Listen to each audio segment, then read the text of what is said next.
Myanmar's number 2 in the military leadership, Soe Win, is on an official visit to China. This comes about a week after Myanmar's former president, Thein Sein's trip to Beijing, where he met President Xi Jinping and Foreign Minister Wang Yi. Well, Soe Win is the highest-ranking official from the Myanmar military government to visit China. He's in Qingdao, Shandong province, to attend the Green Development Forum of the Shanghai Cooperation Organisation. While there, Soe Win has held separate talks with Chinese officials, where discussions included security and border stability and boosting bilateral trade. Now, this visit comes as the Myanmar military struggles to fend off coordinated attacks by ethnic armies, which started in October last year.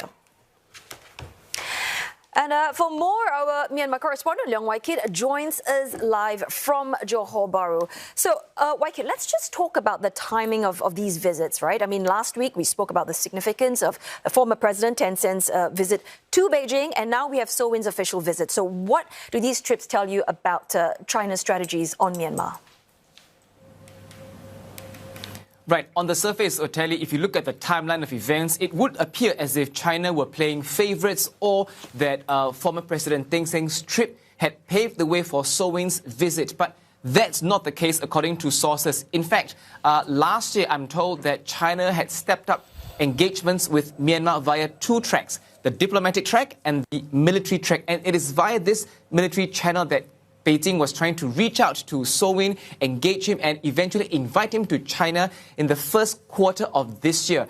But I'm told that back then, Army Chief Min Aung Hlaing had trust issues with several of his subordinates, including Soe Win. So that engagement process and that invite was delayed. Now, the thing about China's engagement with junta-appointed ministers since the coup is that if they were to be invited to China, it will have to be on a multilateral platform, never on an exclusive bilateral ticket. So in a way, Soe Win had missed the boat. He has to wait for another opportunity. Meanwhile, via the diplomatic track, former President Thein Sein was available, and therefore he had come to Beijing in June, where, as you said earlier, Oteli, he met President Xi Jinping and Foreign Minister Wang Yi.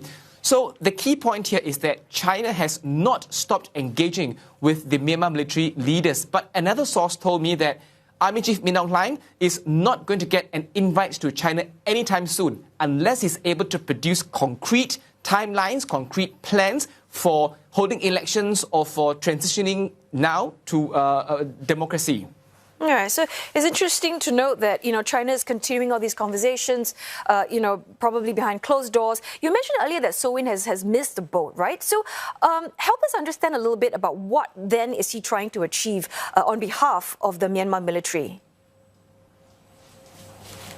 Right, I reached out to 2 experts to ask them this. One of them is Mr. Amaratiha. He's a research fellow with the Peace Research Institute, Oslo.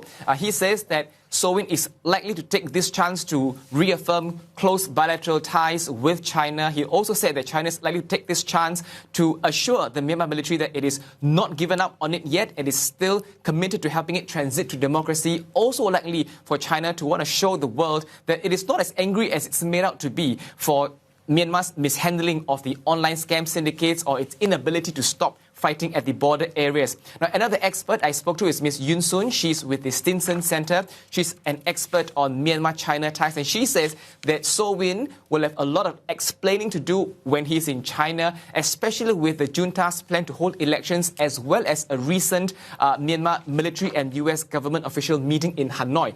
Quick background, both parties met in Hanoi. Not much details came out from there, but there's speculation that Washington is now opening up more channels to reach out to the military, as well as being more involved in pushing the needle towards some resolution in Myanmar, something that Beijing would certainly want more clarity on. Yeah, and we've certainly seen, China being proactive, in terms of trying to resolve the Myanmar crisis of late. So then what can we expect in the coming months with China's potential involvement? I'm keeping a lookout for 2 key developments. 1 on the diplomatic front, 2 on the military front. During ex-President Thein Sein's visit to Beijing, sources tell me that Foreign Minister Wang Yi had told Thein Sein to go back to Myanmar to persuade Army Chief Min Aung Hlaing to dissolve power, to hand over power to an interim government, which would then pave the way for general elections. That's one. And the other is that I understand that China is beefing up military support to Myanmar, including selling arms to China in the next couple of months. But if you look at these events on a timeline, by the end of the month, the state of emergency in Myanmar will expire. Beijing will definitely keep a lookout on how Myanmar reacts to it, whether or not it takes its advice to hasten the peace process. And if it does not, the question will then be whether or not Beijing would reconsider its military help to Myanmar. Right, Waiki, we will certainly be looking out for on the diplomatic and military front as well. Thanks so very much for your time and thoughts. Always good speaking with you. Our Myanmar correspondent, Leong live from Johor Bahru.